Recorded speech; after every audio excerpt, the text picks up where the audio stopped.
Hoje na série Conversão, nós vamos fazer uma outra pergunta. Que tipo de pessoa precisa da conversão a Deus? O que você acha? Que tipo de pessoa necessita algo de Deus? Que tipo de pessoa que precisa de Deus? Às vezes nós entramos um conceito na nossa cultura em que nós achamos, por hábito, ou porque aprendemos na nossa família, ou pelos nossos pensamentos mesmo, que se está tudo bem na nossa vida, nós julgamos que talvez naquele momento nós não precisamos tanto de Deus. Ou por vezes nós olhamos ali uma situação que está acontecendo com um familiar, uma situação que está acontecendo com um colega de trabalho, com um vizinho, ou quando nós mesmos estamos enfrentando uma crise, uma dificuldade grande, de algo que está assim, doendo nas nossas vidas, aí nós parece que julgamos que naquele momento nós estamos precisando mais de Deus. É assim ou não é na nossa vida?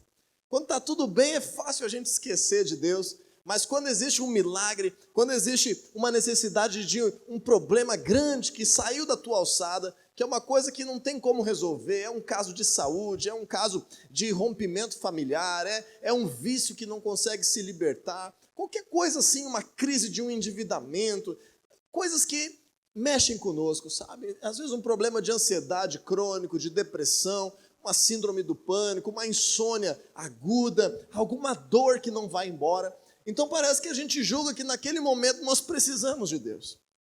E o que acontece, que a gente percebe, é que por vezes, por pensar desse jeito, algumas pessoas buscam a Deus intensamente no momento da sua necessidade, mas quando a sua necessidade é satisfeita, essa pessoa então acaba se afastando dos caminhos do Senhor. E falando em caminhos, nós vamos falar sobre essa atitude de conversão. E aí nós vamos, se pensarmos desse jeito, conhecer a Deus de uma forma muito pequena. Conhecer a Deus de uma forma assim, muito limitada, muito diferente daquilo que Ele tinha preparado para a tua vida. Porque você vai estar usando Deus como aquele que apaga os incêndios. Você vai estar usando Deus como aquele que tem, como fosse espiritualmente falando, a aparelhagem de um CTI, de uma UTI.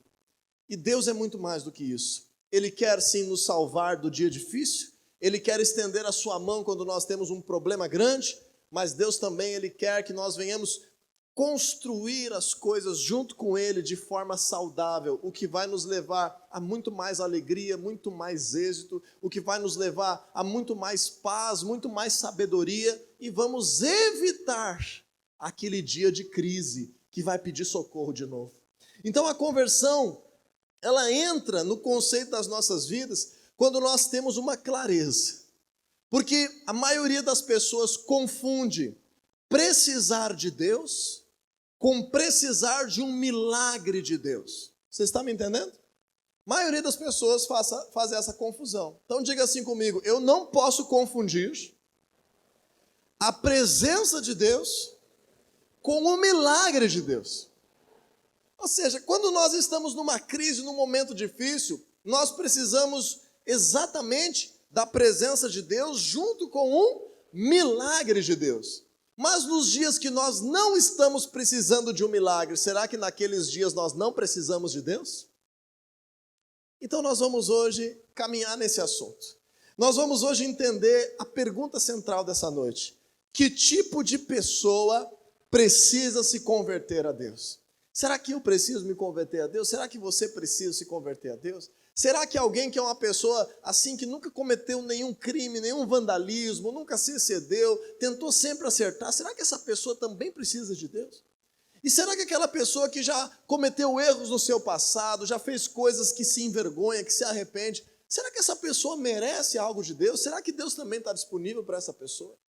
E nós vamos agora construir isso, primeiramente entendendo, como eu já introduzi aqui, o que é converter-se a Deus?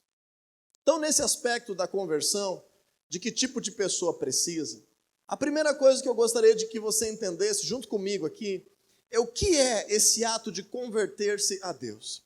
No jargão popular, a gente associa converter-se com entrar para uma igreja. Você já conseguiu assimilar isso, ou já imaginou isso na tua mente? As pessoas imaginam assim, se eu me converter, eu vou estar entrando para uma igreja, eu vou estar passando a pertencer a uma igreja. É lógico que quando nós nos convertemos a Deus, nós temos a instrução da palavra de Deus de pertencer ao seu corpo. Não precisa ser aqui na Família da Fé, tem tantas igrejas na nossa cidade, aos arredores, que pregam a palavra de Deus. Então, existe isso sim, mas essa ideia está equivocada. Converter-se não significa associar-se a uma igreja. Converter-se significa literalmente mudar a direção das nossas vidas. Eu dei o exemplo semana passada de que quando nós fazemos autoescola, o instrutor da autoescola, ou até na prova da autoescola, ele vai dando comandos e a gente tem que executar esses comandos e não pode ter erros para nós podermos receber a nossa habilitação para poder dirigir perante a sociedade. Então aquele instrutor ou aquele examinador, ele durante o caminho, ele diz assim, conversão à direita. E aí o que você tinha que fazer? Ligar o pisca para a direita. E na próxima rua que tivesse uma entrada à direita, você deveria mudar a direção do carro para uma nova rota, para uma nova direção, para um novo rumo, para um novo sentido. Quando nós aprendemos isso, nós aprendemos que converter-se a Deus é reconhecer que ou eu ainda não conheço a Deus e estou caminhando num rumo longe dele, então agora eu preciso converter a minha vida em direção a Deus. Entendeu? Eu não conhecia a Deus. Agora, de repente, alguém chegou perto de mim, o Espírito Santo usou uma pessoa, usou até mesmo numa rede social, ou eu li algo na Bíblia que despertou algo em mim, ou parece que Deus está me chamando para viver algo com Ele, eu vou atrás, eu reajo, eu correspondo. Então eu não conhecia. Mas agora eu passo a conhecer e eu digo, não, agora eu quero convergir os meus caminhos em direção a Deus. Isso se chama-se converter a Deus. Mas também existe uma outra forma de nós convertermos as nossas vidas a Deus. É quando nós já conhecemos algo da palavra de Deus, e eu tenho certeza aqui que muitas pessoas já conhecem algo da palavra de Deus. Nós já conhecemos algo. Então, às vezes, quando a pessoa já conhece algo da palavra de Deus, ela diz assim, eu não preciso me converter, porque eu já conheço a palavra de Deus. Eu sei, eu conheço o Evangelho, eu conheço a obra da cruz. Quando eu era criança, eu ouvi, eu aprendi. Deus está no meu coração. E quando a gente aprende isso, na Bíblia nós percebemos que se nós não estamos vivendo aquilo que nós conhecemos da palavra de Deus, nós também estamos num caminho diferente. Então, a conversão ela serve para alguém que não conhecia a Deus e agora muda o seu caminho em direção a Ele, porque passa a conhecê-lo. Mas a conversão também serve para todos nós aqui que, quem sabe, estamos frequentando esse lugar semanalmente, mas nos deparamos com algo da palavra de Deus que nós recebemos e nós dizemos assim, opa, nessa área da minha vida, esse caminho está errado. Aqui no meu casamento, esse caminho está errado. Aqui na minha sexualidade, esse caminho não está condizente com a palavra de Deus.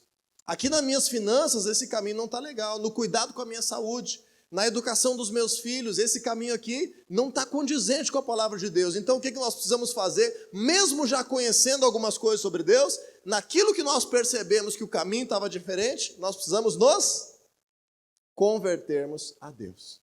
Então, esse é o resumo do que é uma conversão. Aí você diz assim, mas se Deus é um pai amoroso, se Deus sabe de todas as coisas que eu faço na minha vida, de tudo aquilo que eu já passei, por que Deus não endireita os meus caminhos? Deus ele pode endireitar os nossos caminhos, mas existe uma condição para isso. E por isso eu gostaria de convidar você a abrir a tua Bíblia se você trouxe. Se você não trouxe, a gente projeta no telão. Se você trouxe ou quer fazer uma anotação, fique à vontade. Em Tiago, lá no Novo Testamento, livro de Tiago, capítulo 4, versículo 8.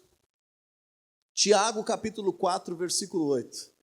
Tem aqui um princípio bíblico que funciona para todos nós, que funciona em todas as épocas.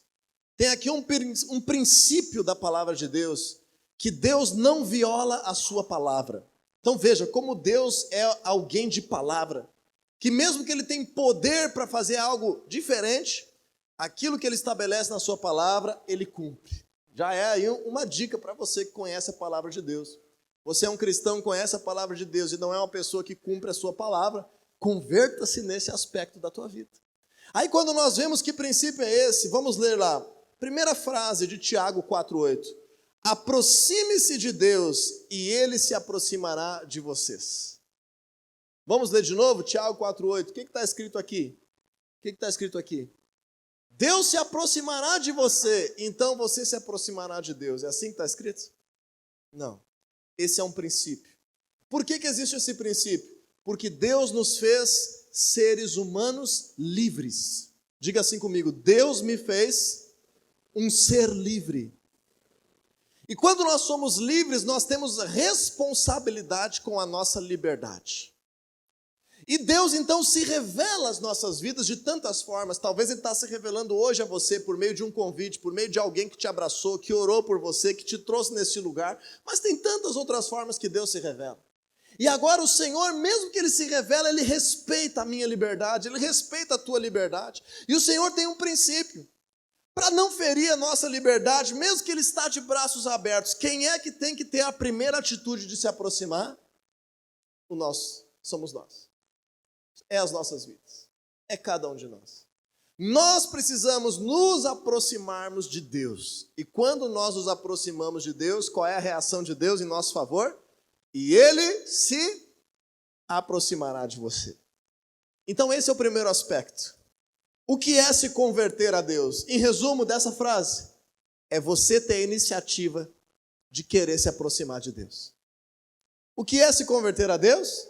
É você desejar e agir em direção ao Senhor. Segunda grande pergunta que eu quero fazer hoje aqui, não se preocupe, são só 3. Segunda grande pergunta: o que separa uma pessoa de Deus? O que nos separa de Deus? Você já parou para pensar? Deus é um Deus amoroso, Deus é um Deus vivo, Deus está presente em tantos lugares, Deus quer habitar conosco, Deus gerou a nossa vida. É Deus quem gera a vida, pessoal. Deus, ele trabalha conjuntamente conosco. Quando existe lá a concepção de um bebê, no útero de uma mulher, no ventre de uma mulher, aquela célula, ela se une, aquela célula nova agora que foi fecundada, ela começa a passar por um processo de ser um outro ser, uma terceira pessoa. E aí aquele coração começa a pulsar, aquele ser começa a pulsar, aqueles órgãos começam a se formar, mas isso agora não é o corpo da mãe, são os nutrientes do corpo da mãe alimentando e gerando uma terceira pessoa que está se desenvolvendo aqui no ventre. E essa vida, esse pulsar do coração, nós conseguimos fazer isso? Então nós vamos lá, temos o casal, ele fecunda um novo ser no ventre da sua esposa, no ventre da mamãe. Então agora existe o procedimento que nós temos que ir no médico e dizer assim, vamos fazer isso agora para o coração começar a bater. É assim, gente? Não. É Deus quem dá a vida. É Deus quem dá a vida. Se esse Deus é um Deus tão maravilhoso, tão amoroso, o que nesse mundo pode nos separar de Deus? O que nesse mundo pode nos afastar de Deus, que nós venhamos entender que precisamos nos converter a Ele? Então agora eu quero ler 2 textos bíblicos contigo. Isaías capítulo 59, lá no Antigo Testamento. Eu vou fazer uma leitura diferente aqui. Normalmente nós lemos na Nova Versão Internacional, mas nesse caso, eu vou pedir licença para a maioria das pessoas tem a Bíblia na NVI aqui na igreja, mas vamos ler na NTLH. Alguns aqui têm a Bíblia na NTLH, que se chama a Nova Tradução da Linguagem de Hoje. E essa tradução, principalmente no segundo texto que nós vamos ler agora, ela vai ser muito certeira, ela vai esclarecer muita coisa. Então, em Isaías capítulo 59, versículo 2, diz assim: pois são os pecados de vocês que os separam do seu Deus. Está bem claro nesse texto, nessa versão. Pois são os pecados de vocês que os separam do seu Deus. Então, a pergunta é, o que nos separa de Deus, pessoal?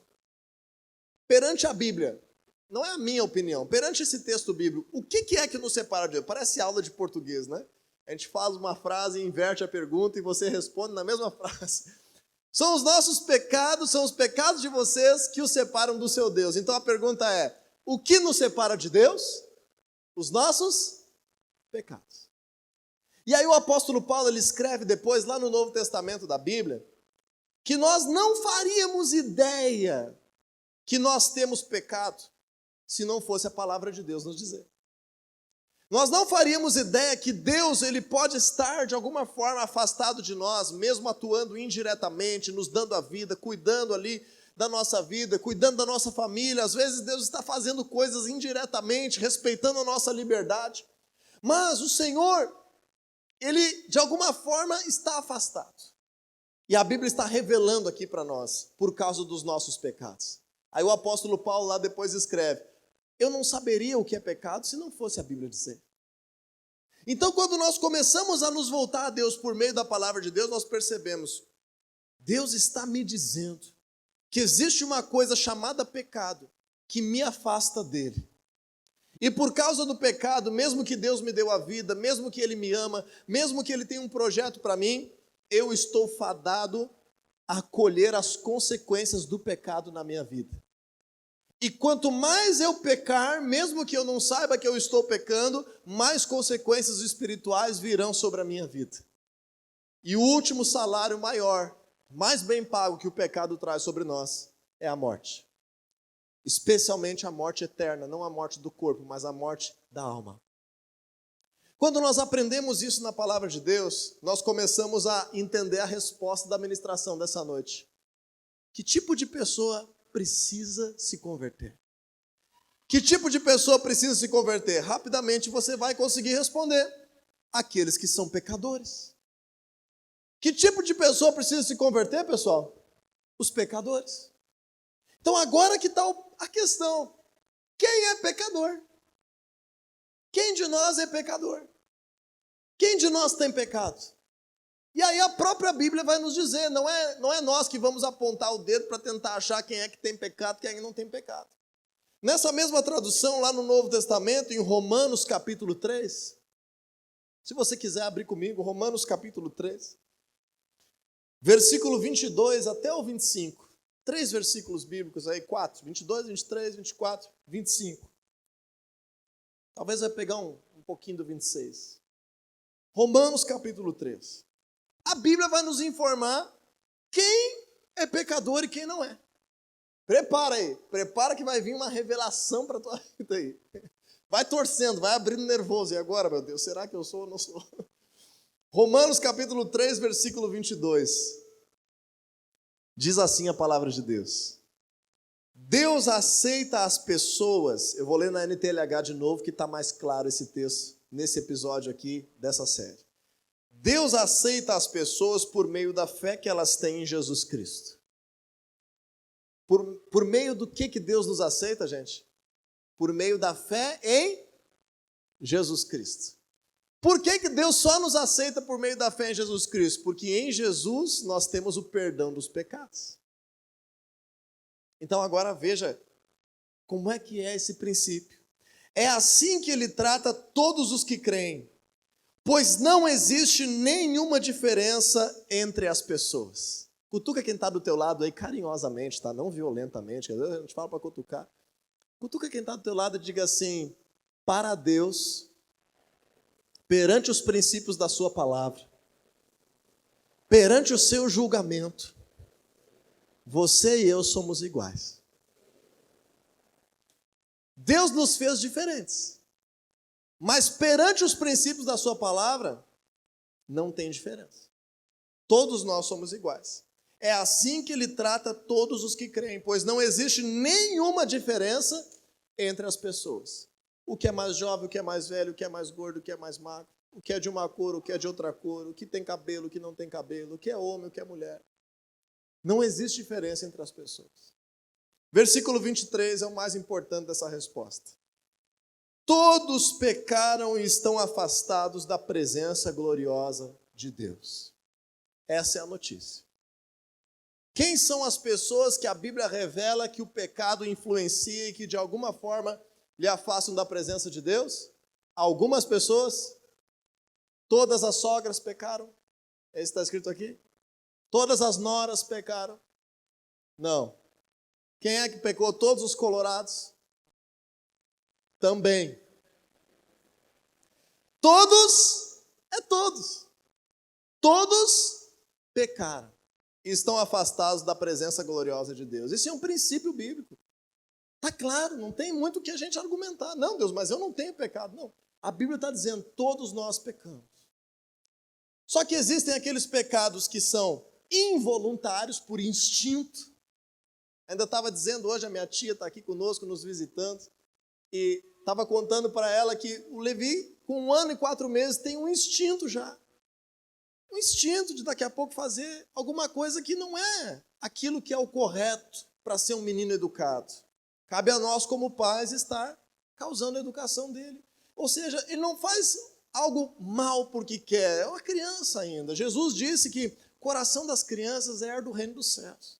Então não é para te acusar, não é para me acusar. Mesmo que a gente seja uma pessoa boa, por instinto, todos nós somos pecadores. Alguns de nós pecam de propósito mesmo. Alguns de nós fazem maldade mesmo, de propósito mesmo. Especialmente depois de ter consciência do certo e do errado, vai lá e faz o errado para ter algum benefício, para se vingar, para ter orgulho, por causa do ódio, por causa não sei do quê. Então existe o pecado involuntário e o pecado cometido de propósito. Mas tudo isso perante Deus também é pecado. Então, nesse sentido, alguns de nós têm mais colheita de pecado na nossa vida, porque a palavra de Deus fala que aquilo que nós fizermos, na medida que nós medirmos, nós também iremos ser medidos, aquilo que nós semeamos, nós vamos colher. Então, algumas pessoas colhem mais efeitos espirituais de pecados intencionais que foram praticados, é verdade. Mas, na essência, todos nós somos pecadores. Agora veja comigo a continuação no versículo 24. Mas pela sua graça e sem exigir nada, Deus aceita todos através de alguém, por meio de Cristo Jesus que nos salva. Deus ofereceu Cristo como sacrifício para que pela sua morte na cruz, Cristo se tornasse o meio de as pessoas receberem o perdão dos seus pecados pela fé nele. Essa tradução da Bíblia nesse texto está fantástica para a gente falar desse assunto. Quase que eu não preciso explicar mais nada. Olha o que diz ali de novo. Deus ofereceu Cristo como sacrifício lá na cruz, para que pela sua morte na cruz, Cristo se tornasse o meio de as pessoas receberem o perdão dos seus pecados pela fé nele, em Jesus. Ficou claro isso para você? Então agora nós já entendemos o que é se converter a Deus. Nós já entendemos o que nos separa de Deus, é o pecado que nos separa de Deus. E agora a última pergunta dessa noite, é a mesma pergunta principal. Que tipo de pessoa, então, precisa se converter a Deus? O que você acha? Que tipo de pessoa precisa se converter a Deus? Todos. Concordo e discordo. Realmente, todas as pessoas precisam se converter a Deus. E eu digo mais, eu vou dizer uma coisa aqui ousada para você. Não é porque eu estou falando, não é eu, é o poder de Deus, é a palavra de Deus. Se a palavra de Deus for pregada corretamente, for ensinada claramente, se a palavra de Deus for apresentada para uma pessoa claramente, e essa pessoa for do tipo que eu vou dizer daqui a pouco, que precisa se converter, eu te digo que é praticamente impossível alguém dizer assim, não, muito obrigado, eu não quero ser salvo, eu não quero isso aí. Porque a palavra de Deus, ela se torna viva pelo poder do Espírito Santo. Agora, existe um tipo de pessoa que não se converte. Você sabe que tipo de pessoa é essa? É o tipo de pessoa que não admite que é um pecador. Todas as pessoas são pecadores. Todos são agraciados por Jesus para acessarem a Deus e se converterem. Mas existem momentos na vida de algumas pessoas que a pessoa não consegue se converter, porque ela não admite que ela também é um pecador. Isso é tão sério que eu estou falando para você. Porque quando Jesus viveu entre nós, sabe que tipo de pessoa era essa que não admitia que era um pecador? As pessoas que estavam dentro das igrejas na época de Jesus. Dentro da sinagoga. Os religiosos, os fariseus, os que tentavam ali agradar a Deus. Eles trabalhavam tanto na sua religiosidade que para eles eram agora melhores do que os outros. Para eles eram agora pessoas perfeitas. Então vamos terminar em direção ao nosso final por meio de 2 textos bíblicos. O primeiro deles eu vou te mostrar que realmente todo tipo de pessoa precisa se converter. No segundo eu vou te mostrar na palavra de Deus que algumas pessoas não aceitam ser desse tipo. Então vamos lá em Atos capítulo 20, versículo 21. Atos capítulo 20, versículo 21. O apóstolo Paulo viajou o mundo todo na sua época. Ele viajou Ásia, ali Oriente Médio, Europa hoje conhecida, e ele viajou também um pedacinho da África. Todo o domínio do Império Romano, que era acessível politicamente e socialmente, Paulo viajou. E ele faz um resumo aqui em Atos 20, 21, dizendo o seguinte: testifiquei, vou ler na NVI de volta agora, tanto a judeus como a gregos, que eles precisam converter-se a Deus com arrependimento e fé em nosso Senhor Jesus Cristo. Quando ele fala assim, ele está dizendo, os judeus eram aqueles que já eram religiosos, que já conheciam a palavra de Deus antes de Jesus vir. Eles também precisam se converter. O bispo J.B. Carvalho, ele é líder de uma grande rede de igrejas, está com sede em Brasília, Comunidade das Nações. Ele tem dito há alguns anos uma frase que é o seguinte: nós precisamos reevangelizar os cristãos. Nós precisamos reevangelizar a igreja. Porque com o passar dos anos, a igreja criou uma série de tradições, uma série de cacuetes que começou a afastá-la da palavra de Deus. Então, até mesmo nós aqui, até mesmo pastores como eu, precisamos revisar a nossa conversão por meio da palavra de Deus. Mas o apóstolo Paulo disse, não só os judeus que já conheciam algo de Deus precisam se converter, os gregos também. E quem eram os gregos nos dias de Paulo? Eram todos os outros povos que ou não tinham religião, ou praticava adoração a outros deuses, ou buscava a sua espiritualidade de outra forma. Ele disse, eu testifiquei a todos eles que eles precisam converter-se a Deus. Então essa é a nossa resposta. Todas as pessoas precisam se converter a Deus. Mas a outra parte da nossa resposta está lá no Evangelho de Marcos. Lá no Evangelho de Marcos, capítulo 2, versículo 15. E aí nós já vamos ir para a última parte dessa ministração. Evangelho de Marcos, capítulo 2, versículo 15, até o 17. Vamos ler juntos? Diz assim a palavra de Deus. Durante uma refeição na casa de Levi, muitos publicanos e pecadores estavam comendo com Jesus e seus discípulos. Quem, socialmente falando, estava comendo, jantando, fazendo uma refeição com Jesus e seus discípulos, pessoal? Publicanos e pecadores, pessoas que eram vistas pelos religiosos como aqueles que cometiam pecado. Pois havia muitos que o seguiam. Versículo 16. Quando os mestres da lei, olha aí o religioso aparecendo, que eram fariseus, o viram comendo com pecadores e publicanos, se escandalizaram. Perguntaram aos discípulos de Jesus, por que é que ele, agora na minha tradução, se mistura com esse tipo de gente? Por que é que ele come com gente que é pecadora? Olha só, olha o orgulho. Olha a diferença entre pessoas, olha a petulância. Eu vou à igreja, aquele meu vizinho é um pecador. Como é que pode? Como é que pode alguém querer comer com ele, aquele pecador? É assim que ele estava fazendo. Esse é o extremo da religiosidade, Deus vai embora desse tipo de igreja. E a palavra de Deus diz assim no versículo 17, ouvindo isso, Jesus lhes disse, Não são os que têm saúde que precisam de médico, mas sim os doentes. Eu não vim para chamar justos, mas sim pecadores. Jesus parece que está dizendo, nem todos são pecadores. Parece que ele está dizendo, vocês está bom, não precisam de salvação, tá ok, vocês são perfeitos já. Vocês estão quase levitando, eu vejo uma aura na cabeça de vocês. Parece que está saindo ali, o que é nas tuas costas? É uma asa que está nascendo, o que é isso aí?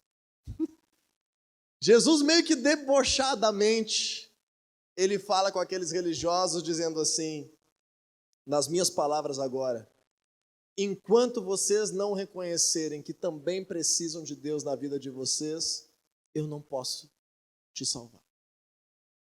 Enquanto você não reconhecer que você também precisa algo de Deus no teu coração, Jesus não consegue te salvar.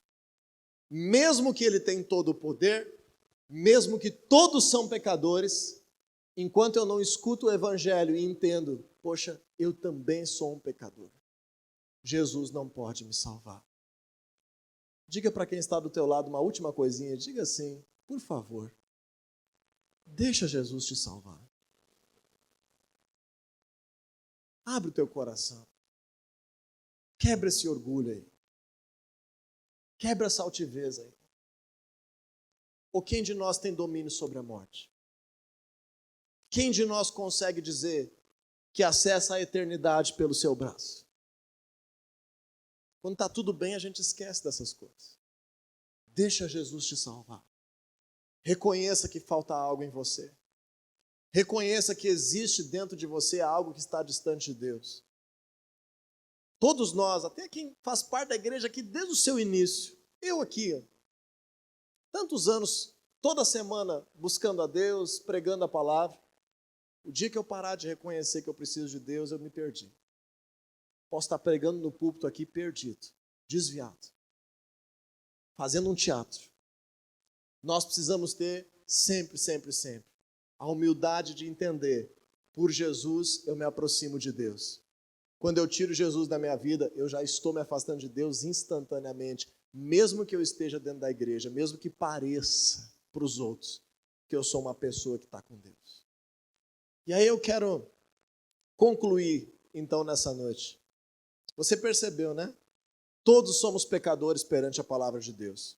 Daqui a pouco você pode me dizer, mas Diego, eu não acredito na Bíblia. Então eu te respeito, não tem problema nenhum. Mas se você crê que a palavra de Deus está revelada para nós por meio da Bíblia, ela está sendo clara e categórica. Todos nós somos pecadores e estamos carentes da glória de Deus, carentes da presença de Deus.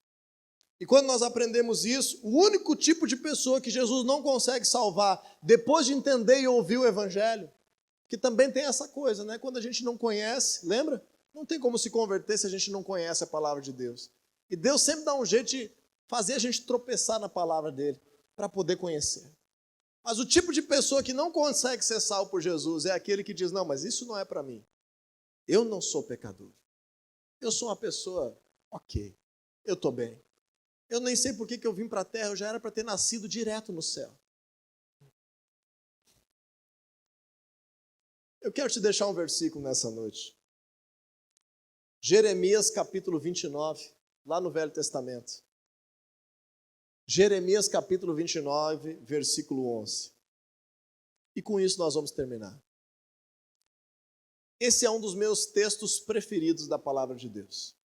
Jeremias 29, 11.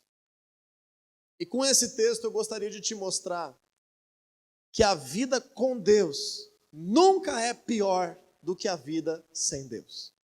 Diga comigo aí, a vida com Deus nunca é pior do que a vida sem Deus. Gente, não tem saída. Ah, mas eu acho que se eu me afastasse de Deus, mas fosse rico, a minha vida seria melhor. Não seria. Ah, mas se eu acho que se eu me afastasse de Deus e tivesse casado com outra pessoa, a minha vida seria muito melhor. Não seria. Nós temos uma pessoa querida nossa que eu visitei uma célula que está lidando com um processo de cura de tumores, de tratamento para com tumores. E essa pessoa está cheia de fé e esperança. E eu visitei a célula e eu disse, olha, nós temos que ter essa convicção e essa esperança da nossa irmã. que não importa o que ela esteja enfrentando, se fosse sem Deus seria muito pior.